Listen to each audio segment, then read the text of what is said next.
பிரிண்டர்ஸ்னர்களுக்கு வணக்கம். அண்ணன் சீமானினுடைய நிலை இப்ப ரொம்ப பரிதாபமா போயிருக்கு அப்படின்னு சொல்லலாம். இடைத்தேர்தல்ல அவர் பெற்ற வாக்குகள் குறித்து நிறைய பேர் நிறைய வித கருத்துக்களை முன் வச்சிருக்காங்க.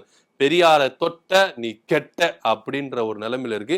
பெரியாரை எதுக்கியா பகைச்சிக்கின, இப்ப பாரு உள்ளதும் போச்சு நொல்ல கண்ணு அப்படின்ற மாதிரி இருக்கிறது எல்லாமே போயிட்டு இருக்கு ஐயா அப்படின்ட்டு என்ன பண்றாங்க, நிறைய பேர் என்ன பண்றாங்க சொல்றாங்க. அது மாத்திரம் இல்லாம என்ன சொல்றாங்கன்னா, பெரியாரை எதுக்கியா நீ போய் தொட்ட, அவருடைய சாபம் உனக்கு இப்படி இது வினையா போகணுமா அப்படின்ற மாதிரி நிறைய பேர் புலம்பிட்டு இருக்காங்க. தம்பிகளே நிறைய பேர் புலம்பிட்டு இருக்காங்க. இதன் மத்தியில செய்தியாளர்களை சந்தித்த அண்ணன் சீமான் என்ன சொல்றாருன்னா, நாங்க வளர்ச்சி தாங்க அடைஞ்சிருக்கோம், தனி மனிதனா நின்று 24,000 ஓட்டு வாங்கியிருக்கோம், அது யாரால வாங்க முடியுமா, திமுக நின்னுச்சு வாங்க முடியுமா அப்படின்னு சொல்லியிருக்காரு. ஆனா திமுக தானே ஜெயிச்சிருக்கு, அந்த 24,000 ஓட்டு உங்களுக்காக வந்தது இல்ல, பாஜக ஓட்டு சேர்த்துதான் உங்களுக்கு வந்திருக்கு. ஏடிஎம்கே ஓட்டே உங்களுக்கு வரலன்னா பாத்துக்கங்க, திமுக தான் போயிருக்கு.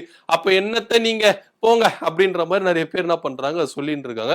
அதுவும் இல்லாம சீமான் பாதையை தனி பாதை அப்படின்னு சொல்ல, என்னன்னா அவர் எலெக்ஷன்ல நிக்க மாட்டாரு, யாராச்சுன்னா ஒருத்தர் என்ன பண்ணுவாங்க நிக்க வைப்பாங்க. குறிப்பா பாத்தீங்கன்னா இப்ப பொதுவா ஒரு தேர்தல ஒரு கட்சி நிக்குதுன்னா என்ன பண்ணும், வேட்பாளருக்கு டெபாசிட் முதற்கொண்டு என்ன பண்ணும், கட்சி தான் என்ன பண்ணும் கட்டணும். வசதி வாய்ந்த வேட்பாளர் அப்படின்னா அவங்களே பார்த்துப்பாங்க.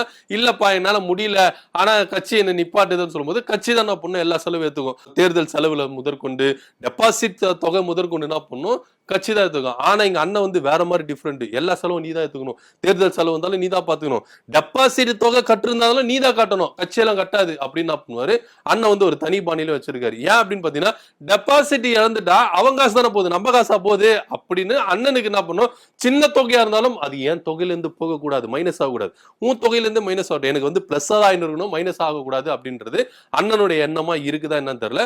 தொடர்ந்து அப்படிதான் நடக்குது. சரி, இதெல்லாம் ஒரு போட்டோம். டெபாசிட் கூட வாங்க முடியாம அண்ணன் இந்த அளவுக்கு கேவலமா தோத்துருக்காரு, நோட்டா கிட்ட தோத்துருக்காரு அப்படின்னும் போது ரொம்ப வேதனையா தான் இருக்கு.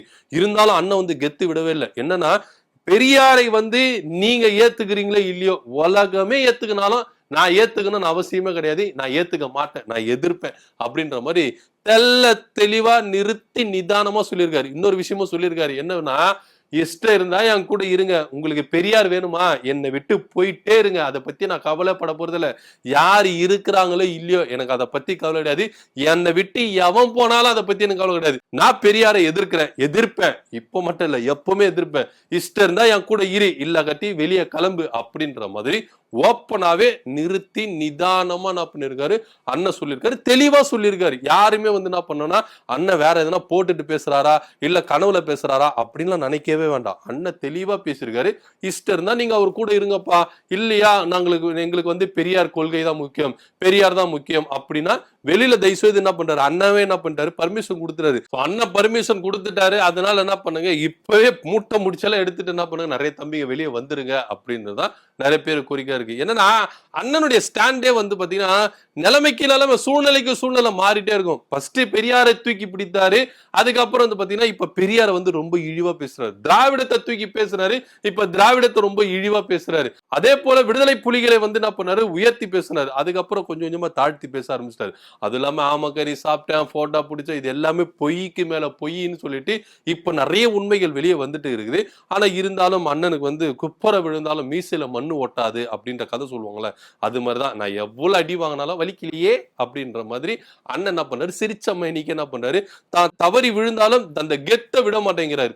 பிரபாகரனே ஏத்துக்கிட்டா கூட பரவாயில்ல, இந்த உலகமே ஏத்துக்கினா கூட பரவாயில்ல, நான் பெரியாரை எதிர்ப்பேன், ஏத்துக்க மாட்டேன் அப்படின்னு சொல்லிட்டு பேசுற வாய்க்கு புரோஜனம் கிடைக்குமா கிடைக்காதா அப்படின்றது நிறைய பேர் யோசித்து பாத்துங்க. இந்த இடைத்தேர்தலையே இந்த நிலைமை பெரியாரை எதிர்த்ததுனால இன்னும் 2026 சட்டமன்ற எலெக்ஷன்ல உங்களை எந்த கட்சி சேர்த்துக்க போகுது, நிச்சயமா உங்களுக்கு ஒரு இடம் உண்டு, பாஜக அந்த இடத்துல கூட்டணியில நிச்சயமா உங்களுக்குன்னு ஒரு தனி இடம் உண்டு, அந்த இடத்துல நீங்க போய் உக்காஞ்சிருங்க அப்படின்றதுல எந்த வித மாற்று கருத்துல போய் சீக்கிரமா போய் இடம் பிடிச்சிருங்க. ஏன்னா நீங்க இடம் பிடிக்கலனாலும் பரவாயில்ல, அவங்களே என்ன பண்ணுவாங்க, வாங்க வாங்கன்னு சொல்லிட்டு என்ன பண்ணுவாங்க.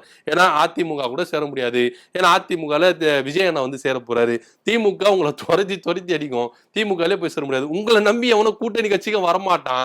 ஏன்னா நீங்க இருக்கிற போக்க பாத்தீங்கன்னா ரொம்ப லோல போயிட்டு இருக்கீங்க, லோ பேட்டரியில இருக்கு, அதனால உங்களை சார்ஜ் பண்றதுக்கு எவனும் வரமாட்டான்.